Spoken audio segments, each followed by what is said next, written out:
नमस्कार आदाब, आप देख रहे हैं ऑनलाइन न्यूज इंडिया। आपके साथ मैं हूं मोहम्मद अफजल आलम। भारत ने स्पेन और यूके को पछाड़ते हुए दुनिया भर में चौथा स्थान प्राप्त कर लिया है कोरोना संक्रमण के मामले में। और अब भारत दुनिया की टॉप 5 कंट्रीज में शामिल हो गया है जहां कोरोना के सबसे ज्यादा मामले हैं, मरीज हैं।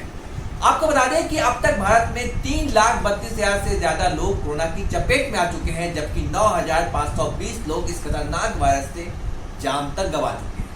लेकिन क्या हमारी सरकार इस वायरस से निपटने के लिए तैयार थी?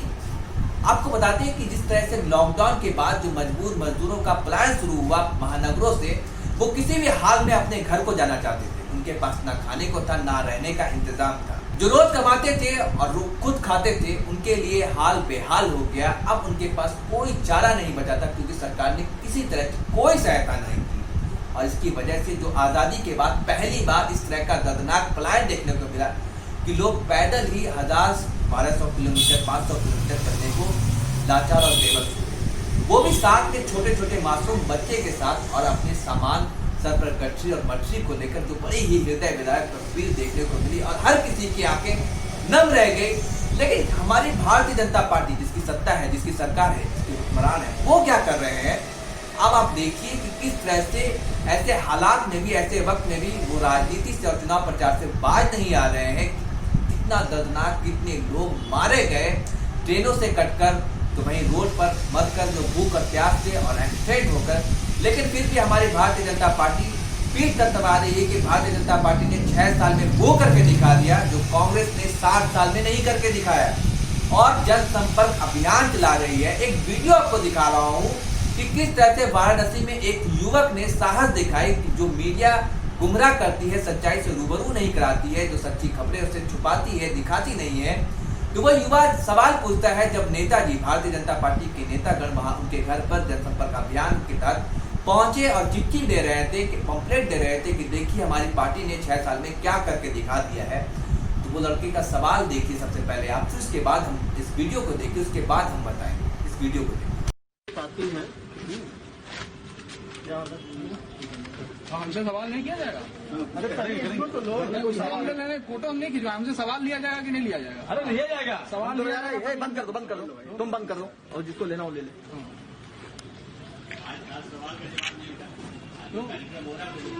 ठीक क्या सवाल का जवाब नहीं दीजिए? बोलने से रोकने के लिए जब पीएम केयर फंड ने निकाला गया और ये कहा गया कि देश की जनता पैसा दे, इस लॉकडाउन में इमरजेंसी लगा दी गई। क्यों लगा दी गई? ये कहते हैं सीए के द्वारा दूसरे देश के हिंदुओं को बुलाया जाएगा, लेकिन भारत देश में जितने भी हिंदू मजदूर थे, आज वो कहां, क्यों मर रहे थे? ये किसके पैसे से ये छापा गया? ये किसके पैसे से लगाया गया? आज तक पीएम केयर फंड में कितने पैसे आए, ये चीज नहीं बताया गया। आरटीआई का नियम बदल दिया गया, आरटीआई के अधिकारियों को अपने हाथ में कर दिया गया। इसलिए किया गया क्योंकि जितने घोटाले हो रहे हैं इस सरकार में, वो बताया ना जा सके। 370 हटा के नरेंद्र मोदी जी ने बहुत अच्छा काम किया, लेकिन 370 में जिस प्रकार का झूठ इस देश और समाज में फैलाया गया वो गलत था। हर जगह पे ऐसी गंदी राजनीति करना बहुत ही गलत बात होती है। और ये तो देखा आपने इस वीडियो में किस तरह से वो नौजवान लड़का साहस दिखाकर ये सवाल पूछ रहा है कि आपके पास मजदूरों को खाना खिलाने के लिए पैसा नहीं था, लोगों को घर भेजने के लिए पैसा नहीं था, आप ये पंपलेट कहां से छपवा रहे हैं? पीएम केयर्स फंड में आपने जो पैसा लिया कि मजदूरों को आप खाना खिलाएंगे, उनकी सहायता करेंगे, देश की तरक्की, जो हालात पैदा हुए, जो आपदा है, उससे निपटने के लिए ये पैसा काम आएगा, क्या आपने किया? ये सारे सवाल वो नौजवान पूछ रहा है और ये कह रहा है कि ऐसे वक्त में भी आप राजनीति कर रहे हैं, ऐसे आप बाज नहीं आ रहे हैं, कुछ तो शर्म करनी चाहिए। जिसके बाद ये वीडियो खूब तेजी से सोशल मीडिया पर वायरल हो गया है और हर कोई जो विपक्ष का नेता है वो भारतीय जनता पार्टी से सवाल कर रहा है कि पीएम केयर्स फंड के को लेकर जो सवाल पूछे जा रहे हैं, तो उसके भी सवाल खड़ा कर रहा है। अब आपने देखा कि वो नौजवान ये सवाल पूछ रहा था, इसके बाद आपने वीडियो के अंत में देखा हो कि उस नौजवान को कोई शख्स खींचकर घर क्यों ले जाता है ताकि वो सवाल ना कर सके, जबकि सरकार से हमारा लोकतांत्रिक देश में सवाल करना ही फर्ज बनता है, लेकिन उसे मुंह बंद करा दिया गया, उसे अंदर कर दिया गया, आप चुप रहो। इसके बाद आपको बता दें कि कांग्रेस पार्टी के मध्य प्रदेश के पूर्व मंत्री और कद्दावर नेता जीतू पटवारी ने क्या क्या ट्वीट कर क्या कहा है, आप इस ट्वीट में देखिए। देश के बदलाव को देशवासी देखे, हिंदू और मुसलमान, अमेरिका और पाकिस्तान, नेहरू और सबका दोस्त बहुत हो गया।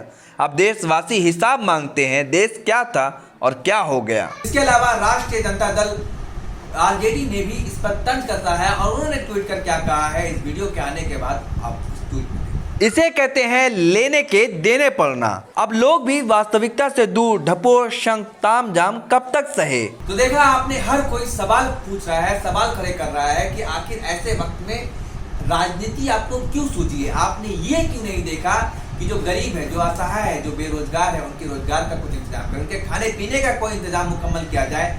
लेकिन आपको ये नहीं समझ में आता, सिर्फ और सिर्फ आप ये देखने को चले जाते हैं और ऐसे वक्त में भी आप प्रचार कर रहे हैं। इसके पीछे की जो वजह बताई जा रही है, जो कारण है, वो सिर्फ और सिर्फ ये कि मध्य प्रदेश में उपचुनाव होने हैं, जहां पर 24 सीटों पर उपचुनाव होना है और वहां पे कांटे की टक्कर है कांग्रेस और बीजेपी में। और जो पार्टी ज्यादा सीट जीत कर आएगी उसकी ही सरकार वहां पर गठित होगी, गठन होगा।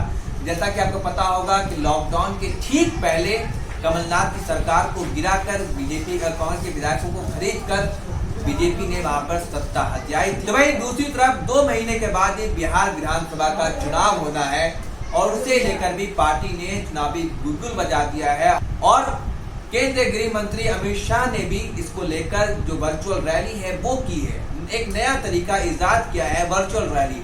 हम जानते हैं कि भारतीय जनता पार्टी अपनी चुनावी प्रचार में सबसे ज्यादा, सारी पार्टियों में सबसे ज्यादा खर्च करती है, लेकिन अब वो नया ट्रेंड लेकर आई है इस कोरोना वायरस के समय वर्चुअल रैली। मतलब जहां पर लोगों ने ये मजाक भी बनाया कि जहां लोगों के पास खाने को नहीं पहुंचा, वहां एलईडी टीवी पहुंच गई। 75,000 एलईडी टीवी लगाया गया वर्चुअल रैली के लिए। सोचिए कितने पैसे खर्च किए गए और लोगों को बैठा कर दिखाया गया। क्या मजदूरों के घरों तक खाने का इंतजाम किया गया, खाने का पैकेट पहुंचाया गया?